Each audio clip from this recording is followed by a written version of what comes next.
Hi dears, എല്ലാ മക്കൾക്കും എജ്യുമേറ്റിൻ്റെ മറ്റൊരു ക്ലാസ്സിലേക്ക് സ്വാഗതം. ഇന്ന് നമ്മൾ ഇക്കഴിഞ്ഞ ഓണപരീക്ഷയുടെ സാമൂഹ്യശാസ്ത്രത്തിൻ്റെ ക്വസ്റ്റ്യൻ പേപ്പറാണ് കേട്ടോ ചെയ്ത് നോക്കുന്നത്. കഴിഞ്ഞ പേപ്പറുകൾ നമ്മൾ ചെയ്തിട്ടുണ്ടായിരുന്നു. അത് കാണാത്ത കൂട്ടുകാർക്ക് വേണ്ടിയിട്ട് എന്ത് ചെയ്യുക, നിങ്ങൾ STD 5 ക്വസ്റ്റ്യൻ പേപ്പേഴ്സ് എന്നുള്ള പ്ലേലിസ്റ്റ് എടുത്ത് നോക്കിയാൽ നിങ്ങൾക്കത് ലഭിക്കുന്നതാണ്. ക്ലാസ്സിലേക്ക് കിടക്കുന്നതിന് മുന്നേ ആയി ചാനൽ ആദ്യമായി കാണുന്നവരാണെങ്കിൽ ഒന്ന് സബ്സ്ക്രൈബ് ചെയ്ത് സപ്പോർട്ട് ചെയ്യാൻ മറക്കല്ലേ. അതുപോലെ ഈ വീഡിയോ നിങ്ങൾ നിങ്ങളുടെ കൂട്ടുകാരിലേക്ക് കൂടെ ഷെയർ ചെയ്ത് കൊടുക്കുകയും വേണേ. അപ്പോൾ ശരി, നമുക്ക് നേരെ ക്ലാസ്സിലേക്ക് കിടക്കാം. പ്രവർത്തനം 1. ചിത്രം നിരീക്ഷിക്കൂ. ഒരു ഗ്രാമത്തിൻ്റെ ചിത്രമാണല്ലേ തന്നിട്ടുള്ളത്. ചോദ്യം എ. ചിത്രത്തിൽ നിന്ന് ഗ്രാമത്തിൻ്റെ ഏതെങ്കിലും 3 സവിശേഷതകൾ കണ്ടെത്തി എഴുതുക. ഗ്രാമത്തിൽ നിറയെ പാടങ്ങളുണ്ട്, സാധനങ്ങൾ വിൽക്കാൻ ആഴ്ച ചന്തകളുണ്ട്, ചെറിയ ചെറിയ വീടുകളാണ് ഉള്ളത്. ചോദ്യം ബി. പീലിയുടെ ഗ്രാമത്തിലെ ചന്തയ്ക്ക് സമാനമായി ഇന്ന് നിങ്ങളുടെ നാട്ടിൽ സാധന കൈമാറ്റത്തിന് ആശ്രയിക്കുന്ന സംവിധാനങ്ങൾ എന്തെല്ലാമാണ്? 2 എണ്ണം എഴുതുക. ഷോപ്പിംഗ് കോംപ്ലക്സുകളുണ്ട്, മാർക്കറ്റുകളുണ്ട്. പ്രവർത്തനം 2. തീ ഉപയോഗിക്കാൻ പരിശീലിച്ചത് മനുഷ്യരുടെ ഭക്ഷണ രീതിയിൽ സുപ്രധാന മാറ്റമുണ്ടാക്കി. ചോദ്യം എ. തീ ഉപയോഗിക്കാൻ ശീലിച്ചതോടെ മനുഷ്യൻ്റെ ഭക്ഷണ സംസ്കാരത്തിൽ ഉണ്ടായ മാറ്റങ്ങളിൽ പെടാത്തത് ഏത്? എ. വേവിച്ച് തിന്നുന്നു, ബി. ചുട്ട് തിന്നുന്നു, സി. പച്ചയ്ക്ക് തിന്നുന്നു, ഡി. പുഴുങ്ങി തിന്നുന്നു. ഇതിലേതാ മക്കളെ തീയുടെ സഹായം ഇല്ലാതെ, അതായത് തീ ഉപയോഗിക്കാൻ ശീലിച്ചതോടെ മനുഷ്യൻ്റെ ഭക്ഷണ സംസ്കാരത്തിൽ ഉണ്ടായ മാറ്റങ്ങളിൽ പെടാത്തത് ഏതാണ്? ചുട്ടു തിന്നുന്നതും പുഴുങ്ങി തിന്നുന്നതും വേവിച്ച് തിന്നുന്നതും എല്ലാം തീ ഉപയോഗിച്ച് ചെയ്യുന്നതാണല്ലേ. പച്ചയ്ക്ക് തിന്നുന്നതാണ് എന്ത്? മനുഷ്യൻ മാറ്റിയ ശീലം എന്ന് പറയുന്നത്. ചോദ്യം ബി. പ്രാചീന മനുഷ്യൻ്റെ തീയുടെ ഉപയോഗവുമായി ബന്ധപ്പെട്ട് തന്നിരിക്കുന്ന ആശയപടം നിരീക്ഷിച്ച് ക്രമപ്പെടുത്തുക.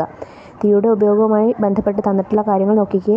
വേരുകളും കിഴങ്ങുകളും ചുട്ടു തിന്നാൻ തുടങ്ങി, കാട്ടുതീയിൽപ്പെട്ട് ചത്ത മൃഗങ്ങളുടെ വെന്ത മാംസം ഭക്ഷണമാക്കി, മത്സ്യം, മാംസം എന്നിവ ചുട്ടു തിന്നു, തീയെ നിയന്ത്രിച്ച് ഉപയോഗിക്കാൻ പഠിച്ചു, ഭക്ഷണം പാകം ചെയ്യാൻ തുടങ്ങി. അപ്പോൾ ഇത് ക്രമമായിട്ട് എഴുതണം. തീയുടെ കണ്ടുപിടുത്തത്തോടെ ആദ്യം മനുഷ്യൻ ചെയ്തത് എന്താണ്? കാട്ടുതീയിൽപ്പെട്ട് ചത്ത മൃഗങ്ങളുടെ വെന്ത മാംസം ഭക്ഷണമാക്കി എന്നുള്ളതാണ്.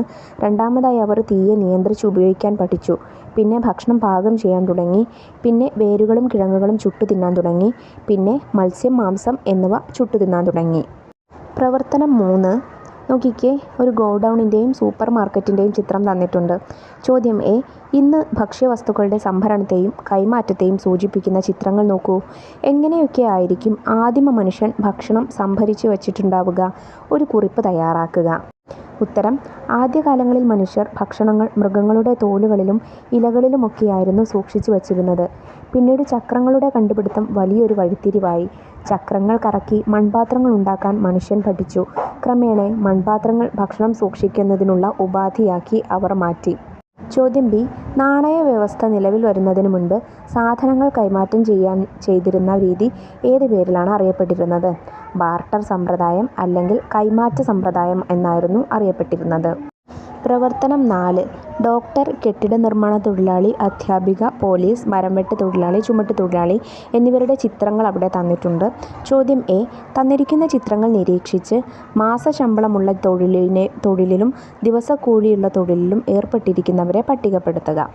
ഇതിൽ മാസശമ്പളത്തിനായിട്ട് ജോലി ചെയ്യുന്നവർ ആരൊക്കെയാണ് മക്കളെ? പോലീസ്, ഡോക്ടർ, അധ്യാപിക എന്നിവരാണ്. ഇനി ദിവസക്കൂലിക്ക് ജോലി ചെയ്യുന്നവരോ? കെട്ടിട നിർമ്മാണ തൊഴിലാളി, മരംവെട്ട് തൊഴിലാളി, ചുമട്ട് തൊഴിലാളി എന്നിവരാണ്. ചോദ്യം ബി. തൊഴിൽ എന്നതുകൊണ്ട് ഉദ്ദേശിക്കുന്നത് എന്താണ്? ഒരു ലഘുകുറിപ്പ് തയ്യാറാക്കുക. ഒരു മനുഷ്യൻ പണം, ശമ്പളം, കൂലി തുടങ്ങിയവയ്ക്കെല്ലാം വേണ്ടി അധ്വാനിക്കുന്നതിനെയാണ് നമ്മൾ തൊഴിൽ എന്ന് പറയുന്നത്. ഇനി ചോദ്യം സി. ഓഹരി നിക്ഷേപത്തിൽ നിന്ന് ലഭിക്കുന്ന വരുമാനത്തെ സൂചിപ്പിക്കുന്ന പദം തിരഞ്ഞെടുക്കുക. എ. പലിശ, ബി. ലാഭം, സി. ശമ്പളം, ഡി. ലാഭവിഹിതം. എന്താണ് മക്കളെ ഉത്തരം? ലാഭമാണ്. ബി ആണ് ആൻസർ. പ്രവർത്തനം 5. റേഞ്ചും വൈഫൈയും ഇല്ലാതെ ഒരു ഗെയിം കളിക്കാൻ നീ എന്ത് ചെയ്യും ബിലി? ഗെയിം ഇല്ലാതെ നിങ്ങൾ എങ്ങനെ സന്തോഷിക്കും? നഗരത്തിലായിരുന്നെങ്കിൽ എന്തൊക്കെ ചെയ്യാമായിരുന്നു? വിക്കി പറയുന്നതാണല്ലേ. നഗരത്തേക്കാൾ രസം ഇവിടെയാണെന്നാണ് എനിക്ക് തോന്നുന്നതെന്ന് അപ്പു പറയുന്നു. സംഭാഷണം വായിച്ചല്ലോ. പീലിയുടെ ഗ്രാമത്തിലെ വിനോദങ്ങൾ നിങ്ങൾ കണ്ടല്ലോ. നിങ്ങളുടെ നാട്ടിലുള്ള വിനോദങ്ങളുടെ പേരെഴുതുക.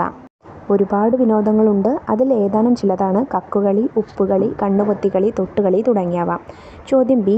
ഓൺലൈൻ ഗെയിമുകളും പീലിയുടെ ഗ്രാമത്തിൽ കണ്ട വിനോദങ്ങളും താരതമ്യം ചെയ്ത് ഗുണദോഷങ്ങൾ വിലയിരുത്തി കുറിപ്പ് തയ്യാറാക്കുക. അതായത് രണ്ടിൻ്റെയും ഗുണവും ദോഷവും എഴുതണം. ഗ്രാമത്തിലെ വിനോദങ്ങൾക്കും ഓൺലൈൻ ഗെയിമുകൾക്കും നല്ല വശങ്ങളും ചീത്ത വശങ്ങളും ഉണ്ട്. കായികപരമായ നല്ല അധ്വാനം ശരീരത്തിന് ലഭിക്കുന്നു എന്നത് ഗ്രാമത്തിലെ വിനോദങ്ങൾക്കുള്ള നല്ലൊരു മേന്മയാണ്.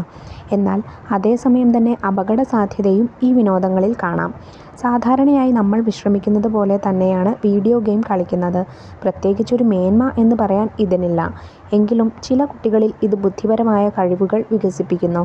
അതേസമയം തന്നെ ഗുരുതരമായ ആരോഗ്യ പ്രശ്നങ്ങൾ ഈ വീഡിയോ ഗെയിം കൊണ്ട് മക്കൾക്ക് ഉണ്ടാവുകയും ചെയ്യുന്നുണ്ട്. പ്രവർത്തനം 6. ചോദ്യം എ. വസ്ത്രനിർമ്മാണ മേഖലയുമായി ബന്ധപ്പെട്ട് നൽകിയിരിക്കുന്ന ആശയപടം പൂർത്തിയാക്കുക. നോക്കിക്കേ, വസ്ത്രനിർമ്മാണത്തിന് ഉപയോഗിക്കുന്ന നാരുകൾ, അതിലൊന്ന് പ്രകൃതിദത്ത നാരുകളാണ്. പ്രകൃതിദത്ത നാരുകളിൽ തന്നെ ജന്തുജന്യ നാരുകളും, പിന്നെ ഒന്ന് വേറെ ഏതാണെന്ന് ഇവിടെ എഴുതണം. പിന്നെ മറ്റത് എന്താണ്, പോളിസ്റ്റർ, നൈലോൺ എന്ന് തന്നിട്ടുണ്ട്. അതുപോലെ പരുത്തി, ചണം എന്ന് തന്നിട്ടുണ്ട്. എങ്ങനെ പൂരിപ്പിക്കാം മക്കളെ? ആദ്യം വസ്ത്രനിർമ്മാണത്തിന് ഉപയോഗിക്കുന്ന നാരുകളെ നമുക്ക് പ്രകൃതിദത്ത നാരുകളെന്നും കൃത്രിമ നാരുകളെന്നും രണ്ടായി തിരിക്കാം. പ്രകൃതിദത്ത നാരുകളെ വീണ്ടും രണ്ടായി തിരിക്കാം. ജന്തുജന്യ നാരുകളെന്നും സസ്യനാരുകളെന്നും. പിന്നെ അതുപോലെ ജന്തുജന്യ നാരുകളിൽ നിന്നുണ്ടാക്കുന്നതാണെന്ത്? ചെമ്മരിയാടിൽ നിന്നുള്ള കമ്പിളി, പിന്നെ പട്ടുനൂൽ പുഴുവിൽ നിന്നുള്ള പട്ട് എന്ന് പറയുന്നത്. ഇനി കൃത്രിമ നാരുകൾ എന്ന് പറയുന്നത് അവിടെ തന്നിട്ടുണ്ട് പോളിസ്റ്റർ, നൈലോൺ.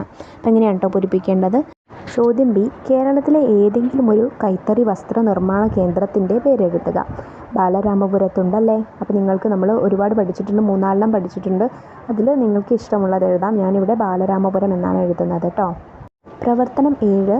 ചോദ്യം എ. ഭക്ഷ്യവിഭവവുമായി ബന്ധപ്പെട്ട് തന്നിട്ടുള്ള തിരിച്ചറിയൽ കാർഡ് പൂർത്തിയാക്കുക. തിരിച്ചറിയൽ കാർഡ് ഏതാണ്? കൈതച്ചക്കയുടെയാണ്. ഭക്ഷ്യവിഭവം കൈതച്ചക്കയാണ്. അത് ഇന്ത്യയിലെത്തിച്ച രാജ്യക്കാർ പോർച്ചുഗീസുകാരാണ്. വർഗ്ഗം പഴവർഗ്ഗമാണ്. ഇതിൻ്റെ ജന്മദേശം ഏതാണെന്നാണ് ചോദ്യം. കൈതച്ചക്കയുടെ ജന്മദേശം നമ്മൾ പഠിച്ചിട്ടുണ്ട്, അമേരിക്കയാണ്. ചോദ്യം ബി. ഭക്ഷ്യവിഭവങ്ങളുടെ കൈമാറ്റത്തിൻ്റെ ഫലമായി ഇന്ത്യയിൽ പ്രചാരത്തിൽ വന്ന മറ്റു ഭക്ഷ്യവിഭവങ്ങൾ പട്ടികയാക്കുക. 4 എഴുതേണ്ടത്. അതായത് പുറത്ത് വിദേശ രാജ്യത്ത് നിന്ന് വന്ന് നമ്മുടെ നാട്ടിൽ ഇടം പിടിച്ചിട്ടുള്ള ഭക്ഷ്യവിഭവങ്ങൾ. അതിനുദാഹരണങ്ങളാണ് ഉരുളക്കിഴങ്ങ്, പപ്പായ, കശുവണ്ടി, പേരയ്ക്ക, അതുപോലെ മരച്ചീനി തുടങ്ങിയവയെല്ലാം. അപ്പോൾ ഇത്രയും ചോദ്യങ്ങളായിരുന്നു നിങ്ങൾക്ക് ഓണപരീക്ഷയിൽ ചോദിച്ചിട്ടുണ്ടായിരുന്നത്. വളരെ സിമ്പിളായിട്ടുള്ള ക്വസ്റ്റ്യൻ പേപ്പർ ആയിരുന്നു കേട്ടോ നമുക്ക് വന്നത്. മക്കളെല്ലാവരും നല്ലതുപോലെ പരീക്ഷ അറ്റൻഡ് ചെയ്തിട്ടുണ്ടെന്ന് പ്രതീക്ഷിക്കുന്നു. അപ്പോൾ ഉത്തരങ്ങളൊക്കെ എങ്ങനെയാണ് എഴുതേണ്ടതെന്ന് മനസ്സിലായല്ലോ. നിങ്ങൾക്ക് സ്കൂളിലേക്ക് ഒന്നുകൂടെ എന്ത് ചെയ്യുക, ഈ ക്വസ്റ്റ്യൻസ് ആൻസേഴ്സ് പ്രാക്ടീസ് ചെയ്ത് പോകുന്നത് വളരെ നന്നായിരിക്കും. അപ്പോൾ നല്ലതുപോലെ മനസ്സിലാക്കുക കേട്ടോ. അപ്പോൾ ശരി, നമുക്ക് മറ്റു വിഷയങ്ങളുടെ വീഡിയോസ് നമുക്ക് വൈകാതെ അപ്ലോഡ് ചെയ്യാം. ആ വീഡിയോസ് കിട്ടുന്നതിന് വേണ്ടി ചാനലൊന്ന് സബ്സ്ക്രൈബ് ചെയ്ത് തൊട്ടടുത്ത് കാണുന്ന ബെല്ലൈക്കണിൽ ഓൾ ബട്ടൺ പ്രസ് ചെയ്ത് വയ്ക്കാൻ മറക്കരുത്. അടുത്ത ക്ലാസ്സുമായി നമുക്ക് വീണ്ടും കാണാം. താങ്ക്